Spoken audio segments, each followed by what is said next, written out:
Hello everyone, welcome back to my channel. इस video में हम रेलवे एनटीपीसी के कुछ इम्पॉर्टेंट प्रीवियस ईयर क्वेश्चंस को डिस्कस करेंगे। इसके अलावा अगर आप एसएससी, बीपीएससी टीचर या कोई भी ऐसा एग्ज़ाम हो जिसमें जीके जीएस का पोर्शन आता है उसकी तैयारी करते हैं तो ये क्लास आपके लिए फ़ायदेमंद हो सकती है। तो आप वीडियो के लास्ट तक ज़रूर बने रहें। When was the French East India Company formed? यानी कि फ्रेंच ईस्ट इंडिया कंपनी का गठन कब हुआ था? ये हुआ था 1664 में। जैसे फ्रेंच ईस्ट इंडिया कंपनी ने भारत पे रूल किया था, वैसे ही बहुत सारी ऐसी कंपनियां थीं जिन्होंने भारत पे रूल किया था। उसमें से सबसे पहली जो कंपनी थी वो थी पुर्तगीज़ कंपनी, जिसे हम पुर्तगाली कंपनी कहते हैं। इसका आगमन 1498 में हुआ था और इस टाइम जो शासक थे वो सिकंदर लोदी थे और पुर्तगालियों की तरफ से जो सबसे पहले आने वाले यात्री थे वो वास्को डी गामा थे। इनके बारे में हम आगे के क्वेश्चंस में डिटेल में डिस्कस करेंगे। अभी हम कंपनियां देख लेते हैं। 1498 के बाद डायरेक्ट जो कंपनी आई भारत में वो थी डच कंपनी, जो कि 1596 में आई। और इस टाइम जो भारत के मुग़ल रूलर यानी मुग़ल शासक थे वो अकबर थे। उसके बाद जो कंपनी थी जो सबसे ज़्यादा जिसने भारत पे राज किया है, भारत का शोषण किया है, वो 1600 में ब्रिटिश ईस्ट इंडिया कंपनी आई। और इस टाइम भी जो भारत के शासक थे, मुग़ल शासक थे, वो अकबर थे। 1600 के बाद 1616 में डेनिश ईस्ट इंडिया कंपनी आई और इस टाइम जो शासक थे वो जहांगीर थे। अगर हम बात करें कि जब फ्रेंच ईस्ट इंडिया कंपनी आई तो उस टाइम भारत में जो मुग़ल शासक थे उनका क्या नाम था? तो उनका औरंगजेब नाम था। Who discovered the sea route to India via Cape of Good Hope? किसने केप ऑफ गुड होप के माध्यम से भारत के लिए समुद्री मार्ग की खोज की? एक और बात, अगर आपको क्वेश्चंस के आंसर आ रहे हैं तो आप कमेंट करिए, क्योंकि जो चीज़ आप लिखते हैं वो आपके दिमाग में बहुत लंबे समय तक रहता है, लॉन्ग टर्म तक रहता है। तो आपको जो आ रहा है वो लास्ट में, और स्पेशली आप वीडियो के लास्ट में बताएं कि इतने क्वेश्चंस में से कितने क्वेश्चन आपके सही हुए, कितने गलत हुए। केप ऑफ गुड होप के रास्ते भारत की खोज करने वाले वास्को डी गामा थे। अगर हम बात करें कि ये कब आए भारत, तो ये 17 मई 1498 को पहली बार भारत आए थे। जब ये केप ऑफ गुड होप पहुँचे तो वहाँ इनकी मुलाकात गुजराती ट्रेडर यानी कि गुजराती व्यापारी अब्दुल मनीत से हुई। उनकी मदद से ये भारत आए, जहाँ इनका स्वागत जैमोरिन ने किया था।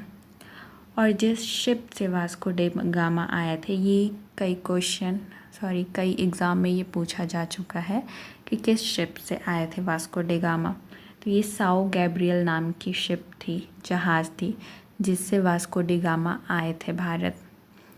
उसके बाद इन्हें वायसराय भी बनाया गया था। पुर्तगाल ईस्ट इंडिया कंपनी ने अपना वायसराय वास्को डी गामा को 1524 से लेकर 1527 तक बनाया था। आप चाहें तो ये सारे पॉइंट्स आप नोट कर सकते हैं, आपके लिए हेल्पफुल हो सकता है। What is the name of the fort built by the British in Kolkata? अंग्रेज़ों द्वारा कलकत्ता में निर्मित दुर्ग का नाम क्या था? तो जो दुर्ग कलकत्ता में निर्माण किया गया था अंग्रेज़ों द्वारा वो था फोर्ट विलियम्स।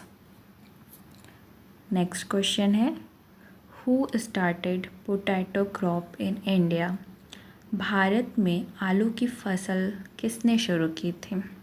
अंग्रेज़ों ने, हॉलैंड वालों ने, पुर्तगालियों ने या फ्रांसीसियों ने?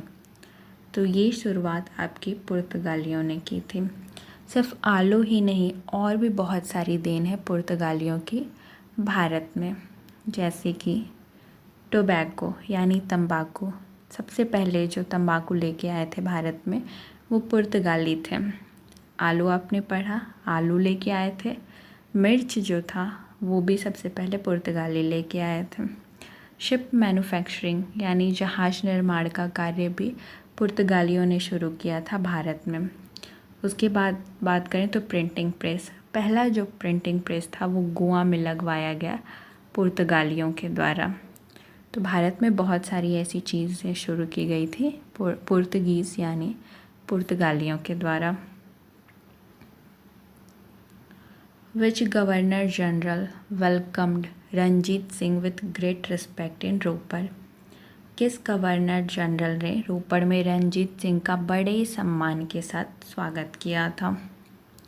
मिंटो प्रथम, विलियम बेंटिक, हेस्टिंग या Auckland.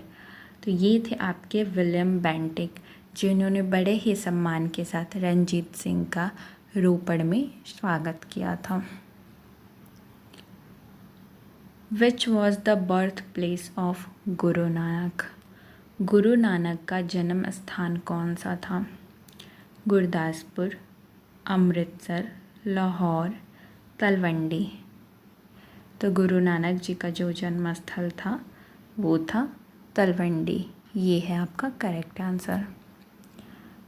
Which of the following Mughal emperor got the Syed brother killed. निम्नलिखित में से किस मुगल शासक ने सैयद बंधुओं को मरवाया?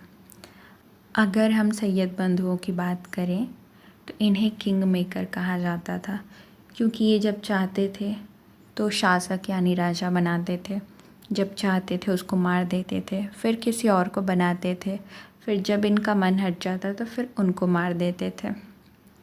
सबसे पहले जान लेते हैं कि इनका नाम क्या था। जो सैयद बंधु थे वो 2 भाई थे, इनको सैयद बंधु कहा जाता था। एक का नाम था अब्दुल्ला खां, दूसरे का नाम था हुसैन अली खां। इन्होंने जहाँ शाह को मारकर फिर फ़र्रुखशियार को शासक बनाया। फिर फ़र्रुखशियार को मारकर मोहम्मद शाह को शासक बनाया। फिर मोहम्मद शाह डर गए कि कहीं ये मुझे भी न मार दें, इसलिए इन्होंने खुद सैयद बंधुओं को मरवा दिया।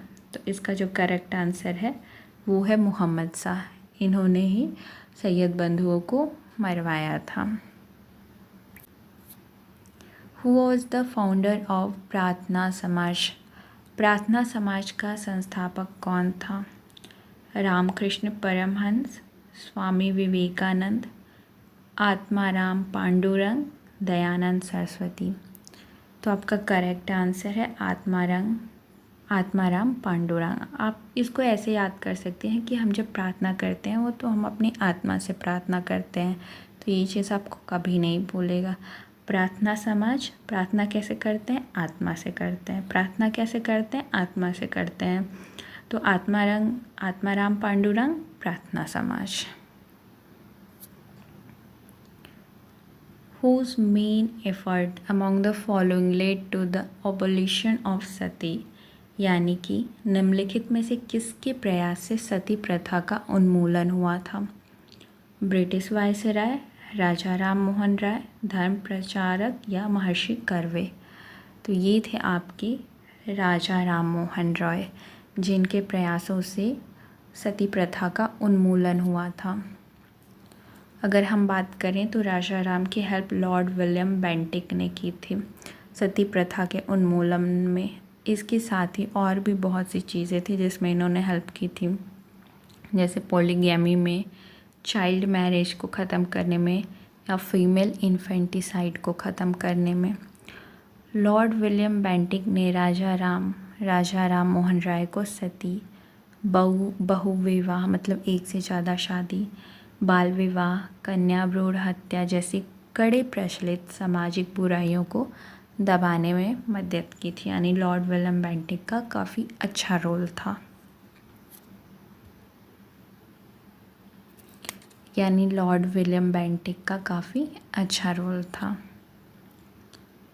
इन which of the following battles did Nadir Shah defeat the Mughal emperor Mohammad Shah. निम्नलिखित में से किस युद्ध में नादिर शाह ने मुग़ल बादशाह मोहम्मद शाह को हराया था? दिल्ली, करनाल, पानीपत, कानपुर। तो आपका करेक्ट आंसर होगा करनाल के युद्ध में नादिर शाह ने मुग़ल एम्परर यानी मुग़ल बादशाह मोहम्मद शाह को हराया था। बात करें नादिर शाह की, तो इनको ईरान का नेपोलियन कहा जाता था। और ये जो करनाल का युद्ध हुआ था वो 1739 में हुआ था। और जब ये नादिर शाह ने अटैक किया था तो जो मयूर सिंहासन था, जो कोहिनूर हीरे से जड़ा हुआ मयूर सिंहासन था, ये उठा ले गया। और उस टाइम जो मोहम्मद शाह था वो आखिरी ऐसा शासक था जो मयूर सिंहासन पे बैठा था। अगर आपको वीडियो अच्छी लगी हो तो लाइक करिएगा और सब्सक्राइब करके बेल आइकन प्रेस कर दीजिएगा, क्योंकि अभी जो नेक्स्ट वीडियो आने वाली है उसकी तुरंत आपको नोटिफिकेशन मिल जाए।